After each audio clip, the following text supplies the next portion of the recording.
தாவேகாவின் தலைவர் திரு விஜய் அவர்கள் குறித்து அரசியல் ரீதியாக விமர்சிப்பதற்கு உங்களுக்கும் ஒரு மக்கள் பிரஜையாகிய உங்களுக்கு உரிமை இருக்குது, எனக்கு உரிமை இருக்குது, நயனார் நாகேந்திரனுக்கு உரிமை இருக்குது, சீமானுக்கு உரிமை இருக்குது, எடப்பாடிக்கு உரிமை இருக்குது, ஸ்டாலினுக்கு உரிமை இருக்குது. ஆனால் அநாகரிகமாக பேசுவதற்கு, தனிப்பட்ட வாழ்க்கை குறித்து பேசுவதற்கு இவர்கள் யாருக்குமே உரிமை கிடையாது. இப்போ அண்மையில் நான் ஒரு ஊடக நிகழ்ச்சியை பார்த்தேன். அதில் தாவேகாவினுடைய ஆதரவாளர்னு ஒருத்தர் வந்திருந்தாரு. மரியாதைக்குரிய அண்ணன் நெல்சன் அவர்கள் நெறியாளராக இருக்கிறாங்க. நாம் தமிழர் கட்சியில் அண்ணன் இடுமானம் கார்த்திக் அமர்ந்திருக்கிறாங்க. ஏதோ மன்னிப்பு குறித்து பேசிக்கிட்டு இருக்கும்போது விஜயலட்சுமி கிட்ட மன்னிப்பு கேட்கலான்னு கேட்கிறார். அந்த தாவேகாவினுடைய ஆதரவாளராக வந்து அமர்ந்தவர்.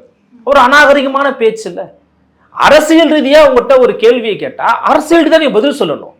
அதை விட்டுவிட்டு தனிப்பட்ட ரீதியில ஒருத்தருடைய தனிப்பட்ட வாழ்க்கையில் நடந்த சம்பவங்கள் எடுத்து வச்சு பேசுறது, அல்ல அதை தொடர்புடையவர்களாக வெளியில் பேசப்படக்கூடிய நபர்களுடைய பேர் எடுத்து வச்சு பேசுறதெல்லாம் அநாகரிகத்தின் உச்சம். அதை மரியாதைக்குரிய நயனார் நாகேந்திரன் ஐயா அவர்கள் வந்து தவிர்ப்பது அல்லது உடனடியாக அதுக்கு வந்து ஒரு மன்னிப்பு கேட்கறது, ஒரு வருத்தம் தெரியும், தெரியாம சொல்லிட்டேங்க